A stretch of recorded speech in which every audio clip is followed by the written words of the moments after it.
नमस्कार दोस्तों, the education power channel पर आप लोगों का स्वागत है।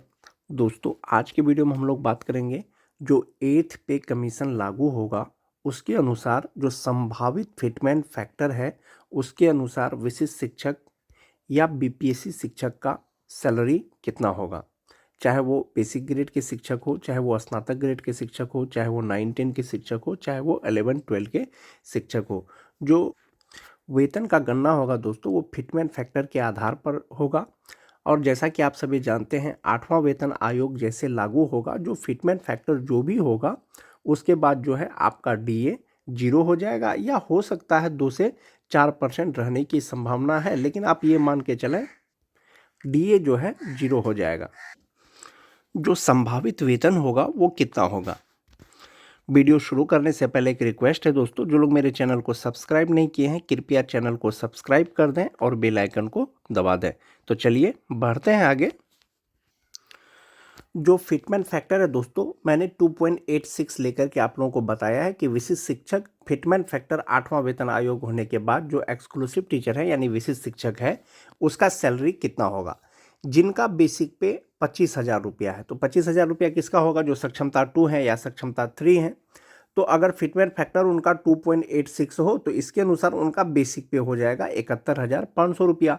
डीए आपका 0 हो जाएगा और एचआरए आपको मिलेगा, जो 5% एचआरए है, 7.5% है या 10%, वो आपको मिलेगा। 1,000 मेडिकल लगा करके जो ग्रॉस सैलरी होगा वो आपका 76,075 रुपया होगा। और आपका जो शेयरिंग है ये 76,075 रुपया से 7150 रुपया आपका एनपीएस में जमा होगा। आपका जो इन हैंड सैलरी होगा यानी 68,925 रुपया होगा। यानी वैसे नियोजित शिक्षक, वैसे विशिष्ट शिक्षक या वैसे बीपीएससी शिक्षक जिसका बेसिक पे 25,000 रुपया है, 8वां वेतन आयोग लागू होने के बाद उसका इन हैंड सैलरी 68,925 रुपया होना चाहिए। उसके बाद है दोस्तों कि जिनका 25,750 रुपया है, जो जनवरी में ज्वाइन किए हैं जो विशिष्ट शिक्षक, उनका 25,750 रुपया है। या बीपीएससी टीआरई 2 पास करके जो ज्वाइन किए हैं बेसिक ग्रेड के शिक्षक, उनका 25,750 रुपया बेसिक पे है। अगर फिटमेंट फैक्टर 2.86 होगा तो उनका बेसिक पे 73,650 रुपया हो जाएगा। आपका डीए 0 हो जाएगा। एचआरए जो भी मिलता है आपको मिलेगा, लेकिन यहाँ पर जो एचआरए आपको बताया गया है दोस्तों, वो 5% के आधार पर बताया गया है। 3,683 रुपया हो जाएगा। मेडिकल 1,000 रुपया हो जाएगा। और आपका जो ग्रॉस सैलरी होगा वो 78,333 रुपया होगा, जिसमें से 7,365 रुपया आपका एनपीएस अकाउंट में जमा होगा और इन हैंड सैलरी होगा आपका 70,968 रुपया। उसी तरह से जिनका बेसिक पे 26,520 के आसपास में होता है, जैसे बीपीएससी टीआरई 1 के जो बेसिक ग्रेड के शिक्षक हैं, उनका बेसिक पे अभी 26,520 रुपया है। अगर उनका फिटमेंट फैक्टर अगर 2.86 हो तो उनका बेसिक पे हो जाएगा 75,850 रुपया हो जाएगा। डीए 0 हो जाएगा और एचआरए उनका 3,793 रुपया हो जाएगा। मेडिकल 1,000 रुपया मिलेगा। ग्रॉस सैलरी 80,643 रुपया होगा। 7,585 रुपया उनका एनपीएस अकाउंट में जमा होगा और इन हैंड सैलरी होगा 73,058 रुपया। जो बीपीएससी टीआरई 1 के शिक्षक हैं बेसिक ग्रेड के, उनको अब तक 2 इंक्रीमेंट मिला है और उनका बेसिक पे 26,520 रुपया हो गया है। अगर टीटी पास शिक्षक की बात करें, सक्षमता 2 वाले का बेसिक पे 27,320 रुपया में वेतन निर्धारण किया गया है। अगर फिटमेंट फैक्टर 2.86 होगा तो बेसिक पे 78,140 रुपया हो जाएगा। डीए तो आपका 0 हो जाएगा। 5% एचआरए के अनुसार 3,907 रुपया हो जाएगा। मेडिकल आपको मिलेगा। ग्रॉस सैलरी 83,047 रुपया होगा, जिसमें से 7,814 रुपया आपका एनपीएस अकाउंट में जमा होगा। जो आपकी इन हैंड सैलरी हो जाएगी वो 75,233 रुपया हो जाएगा। जो टीटी पास शिक्षक है सक्षमता 2 पास।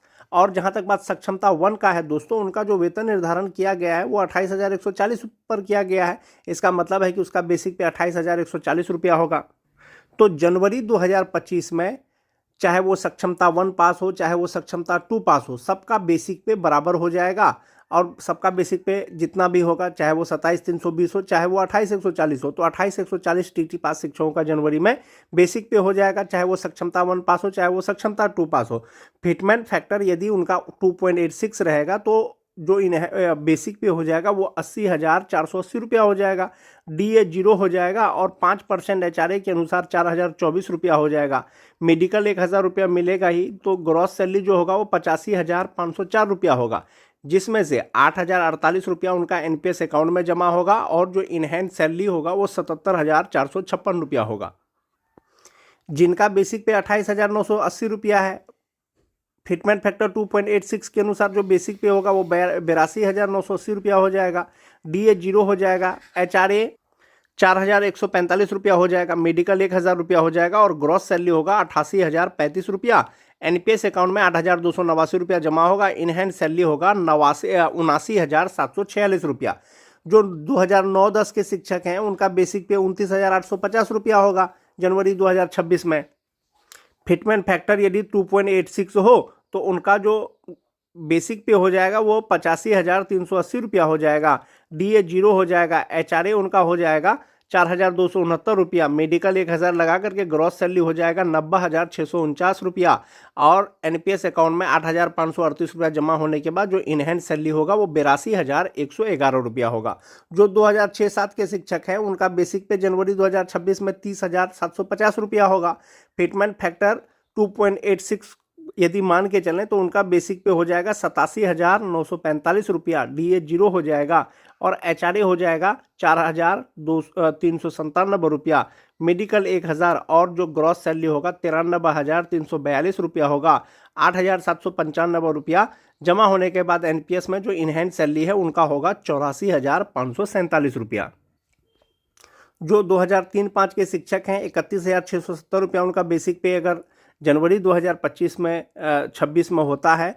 2.86 फिटमेंट फैक्टर के अनुसार उनका बेसिक पे हो जाएगा 90,580 रुपया, DA तो 0 हो जाएगा, HRA 5% के अनुसार 4,529 रुपया हो जाएगा, मेडिकल 1,000 लगा करके जो ग्रॉस सैलरी होगा उनका 96,109 रुपया होगा। 9,085 रुपया NPS अकाउंट में जमा होने के बाद उनको जो इनहैंड सैलरी मिलेगा वो 87,024 रुपया मिलेगा।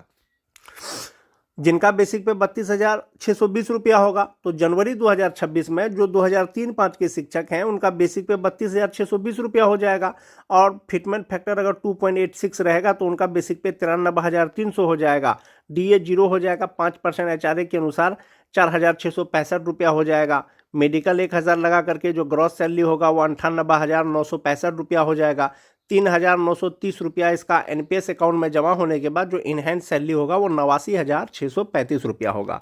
जो बेसिक ग्रेड के विशिष्ट शिक्षक हैं, अभी जो वेतन निर्धारण किया जा रहा है विशिष्ट शिक्षकों का, तो जो सक्षमता 1 पास है उनको 1 जुलाई को 1 इंक्रीमेंट मिल गया है। जो सक्षमता 2 पास है उनको 1 जनवरी 2026 को इंक्रीमेंट मिलेगा।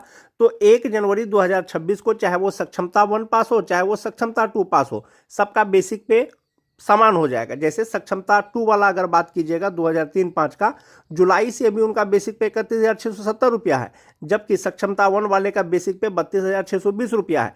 लेकिन जनवरी 2026 में जब इनको सक्षमता 2 वाले को जब इंक्रीमेंट मिलेगा वो भी 32,620 रुपया हो जाएगा। तो इसका मतलब है कि 2003 और 5 के जो भी विशिष्ट शिक्षक हैं उनका बेसिक पे 32,620 रुपया हो जाएगा और इसका अगर फिटमेंट फैक्टर 2.86 अगर मान के चले तो उनका सैलरी जो होगा बेसिक पे 93,300 रुपया हो जाएगा और जो ग्रॉस सैलरी होगा वो 98,965 रुपया हो जाएगा और 9,330 रुपया उनका NPS अकाउंट में जमा होने के बाद उसका इन हैंड सैलरी 89,635 रुपया हो जाएगा।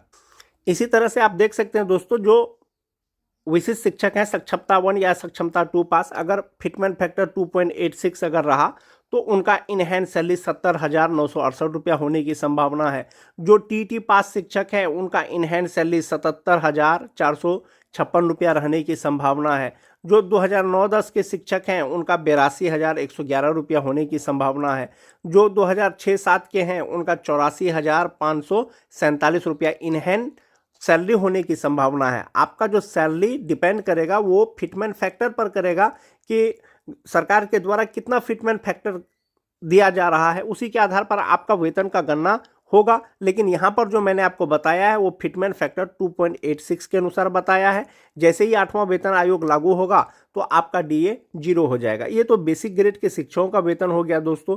इसी के आधार पर आपका जो स्नातक ग्रेड का शिक्षक है, जो आपका बेसिक पे है, उसका फिटमेंट उस पे जो है फिटमेंट फैक्टर 2.86 से आप मल्टीपल कर दीजिए, उसका 5% एचआरए निकाल लीजिए, उसका मेडिकल लगा लीजिए, तो ग्रॉस सैलरी निकाल लीजिए और एनपीएस डिडक्शन करके जो रेस्ट बचेगा वो आपका इनहेंस सैलरी हो जाएगा। उसी तरह से जो 9-10 के शिक्षक हैं उनका जो बेसिक पे है अभी, उसको फिटमेंट फैक्टर 2.86 से मल्टीपल कर दीजिए और उसका 5% एचआरए निकाल लीजिए, 5%, 7.5%, 10% जो भी आपका है, और 1000 मेडिकल लगा करके जो ग्रॉस सैलरी होगा एनपीएस में कटने के बाद जो भी मिलेगा वो आपका इनहेंस सैलरी हो जाएगा। उसी तरह से 11-12 के भी शिक्षकों का जो है आप सैलरी का कैलकुलेशन कर सकते हैं कि 8वां वेतन आयोग लागू होने के बाद आपका वेतन कितना होगा।